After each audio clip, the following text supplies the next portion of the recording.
Bismillahirrahmanirrahim. Assalamualaikum warahmatullahi wabarakatuh. Di sini saya akan membuat video tentang fully associative mapping. Kenapa saya buat video ini? Karena sedikitnya tutorial yang ada, sedikitnya penjelasan yang ada di internet tentang fully associative mapping dalam bahasa Indonesia. Sepengalaman saya waktu mencari materi fully associative mapping ini, yang saya temukan hanya dari orang-orang luar seperti India dan lain sebagainya, tapi kebanyakan orang India sih. Materi ini juga saya dapat dari tutorial orang India yang saya rangkum dalam bahasa Indonesia. Langsung aja ke materinya. Pertama, apa itu fully associative mapping? Fully associative mapping adalah teknik pemetaan change yang blok main memorinya dapat disimpan di change line mana saja yang kosong, jadi bebas mana saja. Alamat memori diinterpretasikan sebagai tag dan word oleh kontrol logika change. Tag menunjukkan identitas blok memori. Setiap satu change line memiliki satu tag. Tag menjadi kata kunci dalam setiap pencarian data. Untuk lebih memahaminya lagi, saya akan berikan contoh teknik fully associative mapping seperti apa. Nah, mari kita gambarkan. Kita memiliki satu buah main memory dengan ukuran 128 byte, kemudian change dengan 32 byte dan blok 8 byte. Nah, kita bisa baca di sini kita memiliki main memory dengan ukuran 128 byte, change size 32 byte dan block size 8 byte. Telah dijelaskan pada slide sebelumnya, di teknik pemetaan associative mapping kita bisa menyimpan blok main memory di change line mana saja yang kosong. Jadi kita bisa misalkan sebagai contoh kita mengambil blok 2 ini nih, blok 2 pada main memory, kemudian meletakkan pada line 0 pada change memory. Mana line 0? Line 0 adalah ini. Kita gambarkan lagi pada slide berikutnya. Jadi seperti ini. Maaf, ini blok 2, ini blok 0, blok 1, blok 2. Jadi seperti ini. Kita ambil blok 2, kemudian kita tempatkan pada change memory, yaitu pada line 0.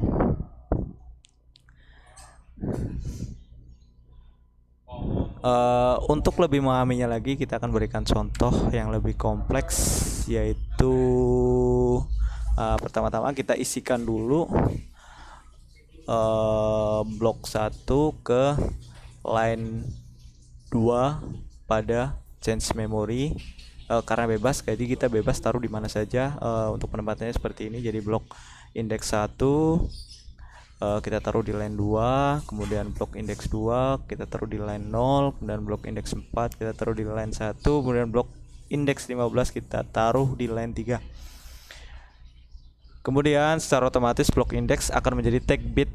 Lihat pada gambar di atas. Ya, blok indeks, mana blok indeksnya? Blok indeksnya adalah ini 0010, kemudian akan jadi tag bit. Seterusnya.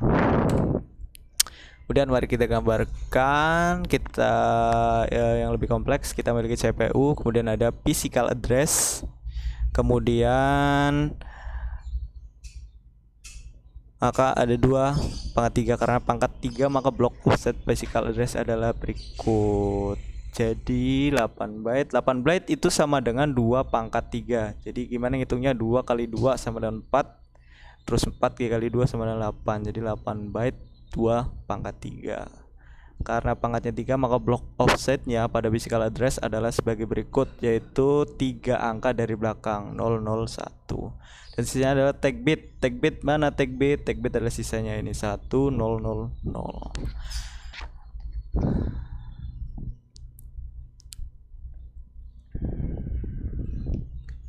Kemudian gimana sih requestnya? Jadi requestnya adalah ini. Yang dicari pada change memory adalah tag bitnya. Jadi tag bitnya akan dicek satu persatu dari line 0, yaitu misal line 0 ada 0010. Oh, belum cocok. Kemudian 0100 belum cocok. Kemudian ada 001. Ini cocok. Baru sekarang tahu CPU di mana letak data yang dia inginkan pada change memory. Kemudian gimana kalau yang di request itu nggak ada pada change memory? Maka pertama request ini akan mencari pertama-tama kan CPU belum tahu nih di change memory ada atau enggak, maka dia akan mengecek ke change memory dengan satu persatu mulai dari line 0 sampai habis. Misalnya ini nggak cocok. Kalau nggak cocok semua, kemudian dia akan mencari ke main memory. Memory pun dicari satu-satu di mana letaknya. Setelah ketemu pada blok 3, maka dia akan di copy ke change memory. Karena penuh, maka akan terjadi penukaran data. Gimana caranya penukarannya? Ada 1, 2, 3, 4. Ada 4 cara, yaitu pertama ada 5 cara.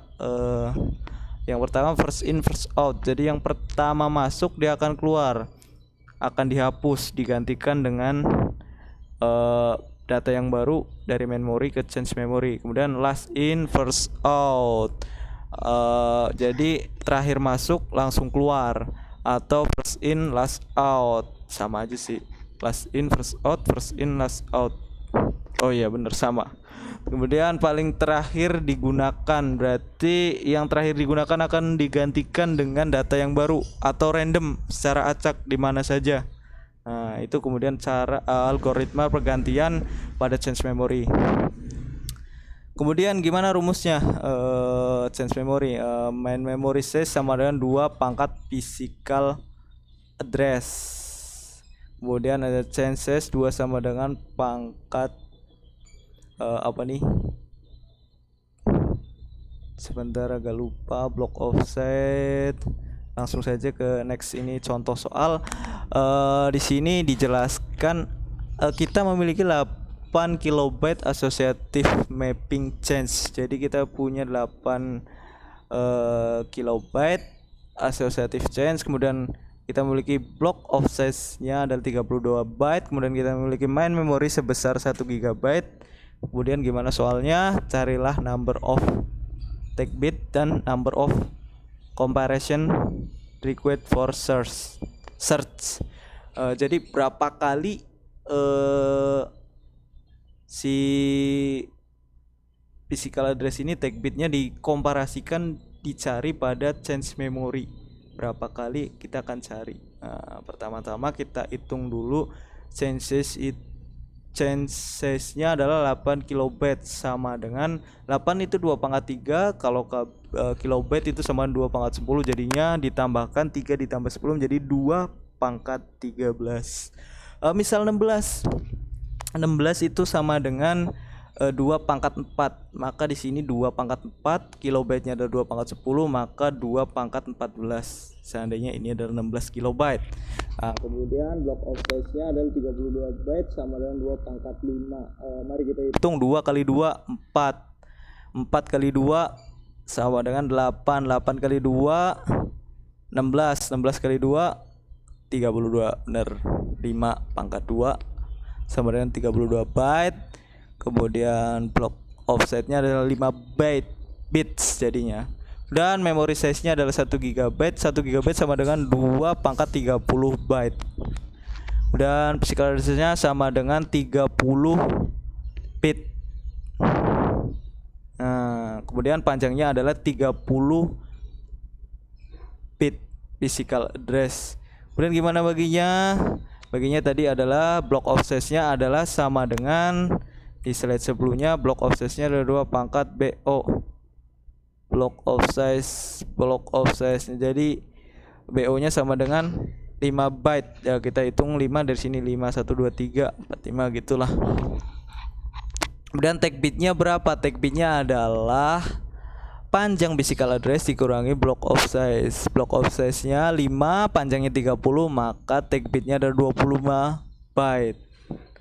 Kemudian number of comparison.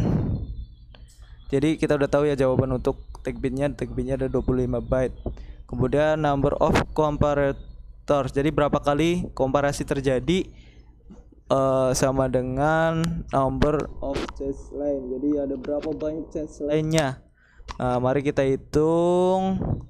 Number of line sama dengan chain size dibagi dengan block size sama dengan 2 pangkat 13. Yang ini 2 pangkat 13 karena ini chain size. Block size-nya ada 2 pangkat 5, maka sama dengan 2 pangkat 8 line. 2 pangkat 8 line sama dengan 256. Jadi berapa kali terjadi komparasi? Maka sebanyak 256 kali. Seperti itu. Kelebihan dan kekurangan fully associative mapping. Mapping pada setiap block bisa dilakukan secara fleksibel, tidak terikat pada nomor line tertentu. Kekurangannya diperlukan rangkaian yang lebih rumit untuk membandingkan semua tag secara paralel karena jumlah tag yang sangat banyak. Jadi seandainya nggak ada yang di request CPU itu nggak ada pada change memory, maka itu akan sangat makan banyak sekali komparasi. Apalagi misal change line-nya itu sangat panjang gitu kan. Mungkin sekian dari saya tentang fully associative mapping. Jika ada kekurangan, tentu saja saya tidak menutup untuk dikritik untuk membangun channel ini. Jika ada yang baik, maka ambil saja ilmunya. Mungkin sekian. Assalamualaikum warahmatullahi wabarakatuh.